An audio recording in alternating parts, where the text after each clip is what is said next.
السلام علیکم پیارے ویورز، امید ہے کہ آپ سب خیریت سے ہوں گے۔ میں آپ کو اپنے چینل پر خوش آمدید کہتی ہوں۔ اگر آپ کو میری ویڈیو پسند آئے تو لائک، شیئر اینڈ سبسکرائب کیجیے گا اور بیل بٹن کو لازمی پریس کیجیے گا۔ چلیں تو ویڈیو کو سٹارٹ کرتے ہیں۔ شہزادی اور مٹر کا دانہ۔ قدیم زمانے میں بہت طاقتور حکومت ہوتی تھی اور وہاں کی رانی صاحبہ جو چاہتی تھیں وہ ان کو ہمیشہ مل جایا کرتا تھا۔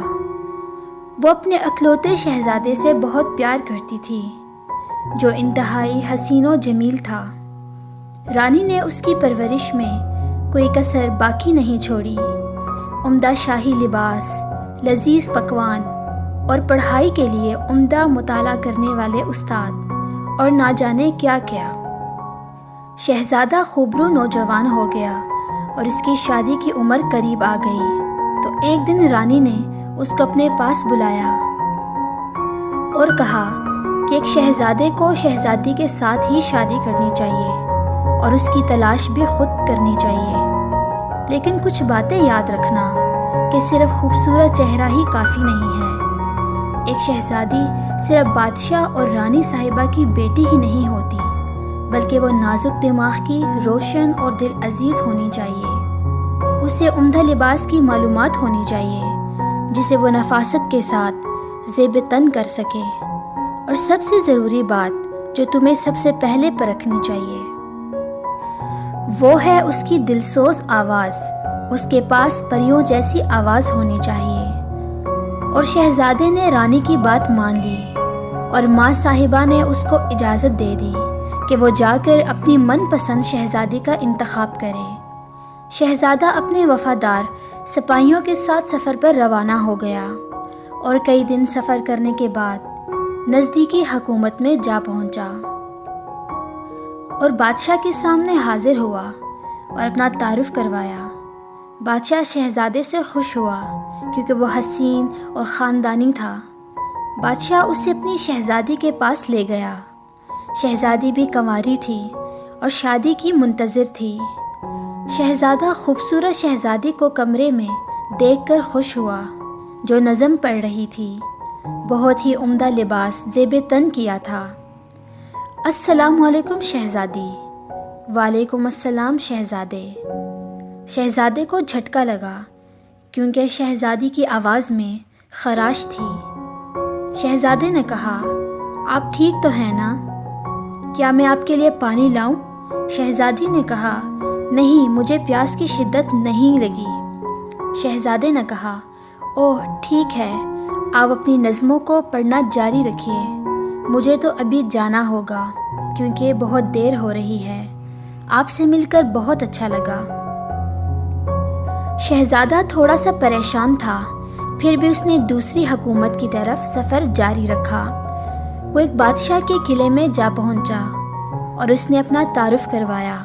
بادشاہ اور رانی شہزادے کا تعارف سن کر بہت خوش ہوئے اور اس کو اپنی بیٹی کے پاس لے گئے۔ شہزادہ اور شہزادی کے کمرے میں گیا۔ اس نے ایک خوبصورت شہزادی کو دیکھا جو کھانے کی میز کے پاس بیٹھی تھی، جو کھانا کھانے میں مشغول تھی۔ شہزادے نے اس کو گلاب پیش کیا۔ شہزادی نے اس کی طرف نہیں دیکھا، وہ کھانا کھانے میں لگی تھی۔ شہزادے نے کہا، شہزادی لگتا ہے آپ بہت مصروف ہیں، اب ہم چلتے ہیں، آپ اپنا کھانا کھائیں۔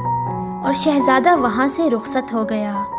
کئی دن سفر کرنے کے بعد بھی شہزادے کو اپنی من پسند شہزادی نہیں ملی تو وہ اداس اور پریشان ہو گیا اور اپنے شاہی قلعے میں پہنچ گیا۔ اس کے والدین نے اس کا استقبال کیا۔ اس نے اپنے سفر کا سارا واقعہ بیان کیا۔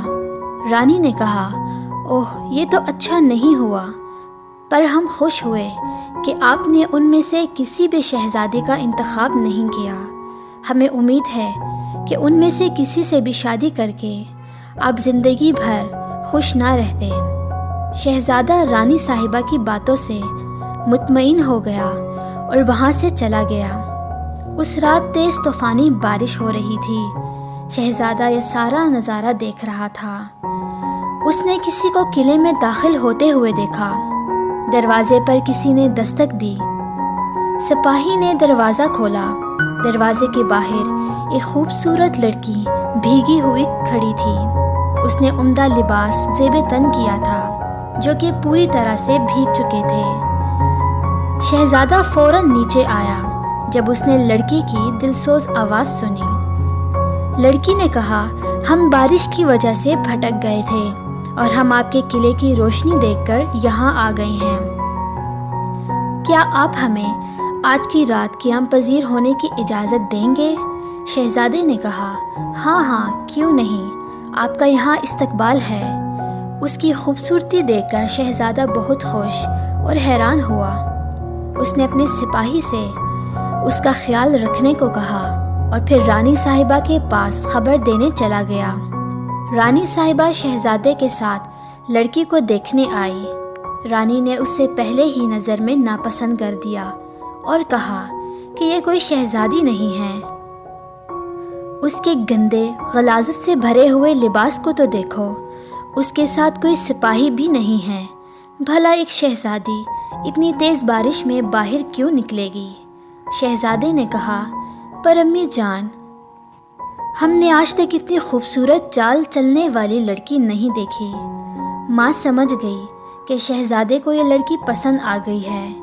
اس نے ایک سازش کی کہ شہزادے کو یہ ثابت کر سکے کہ وہ لڑکی کوئی شہزادی نہیں ہے۔ رانی نے کہا، ہم اس کا امتحان لیں گے۔ آج رات ہم اسے سونے کے لیے شاہی پلنگ دیں گے اور ان 10 ملائم گدوں کے بیچ میں ایک کچے مٹر کا دانہ رکھیں گے۔ اگر وہ نازک شہزادی ہے تو وہ اس مٹر کے دانے کی چبھن کو سہ نہیں پائے گی۔ شہزادے کو اپنی ماں پر پورا بھروسہ تھا۔ رانی صاحبہ نے اپنے سپاہی کو مٹر کا دانہ پلنگ کے نیچے رکھنے کو کہا۔ شہزادہ لڑکی کو اس کے کمرے تک لے گیا۔ پلنگ تک پہنچانے کے لیے ایک سیڑھی کا بندوبست کیا گیا۔ وہ رات بھر سو نہیں پائی۔ صبح اٹھی اور سپاہی کو بلایا اور کہا، مجھے بہت تھکان سی محسوس ہو رہی ہے اور شہزادے سے یہ بات مت کیجیے گا۔ یہ پلنگ تو بہت ہی بکواس ہے، مانو جیسے کسی نے اینٹ رکھ دی ہو۔ میں ساری رات سو نہیں پائی۔ شہزادے کو لڑکی کی شکایت کے بارے میں پتہ چلا۔ وہ فوراً اس کے پاس پہنچا اور کہا، آپ ہی اصل شہزادی ہیں، کیا آپ مجھ سے نکاح کریں گی؟ لڑکی نے کہا، ہاں میں آپ سے شادی کرنے کے لیے تیار ہوں، پر اس پلنگ پر مجھے کبھی نہیں سونا۔ شہزادے اور شہزادی کی شادی دھوم دھام سے ہو گئی اور وہ ہمیشہ کے لیے ایک ہو گئے۔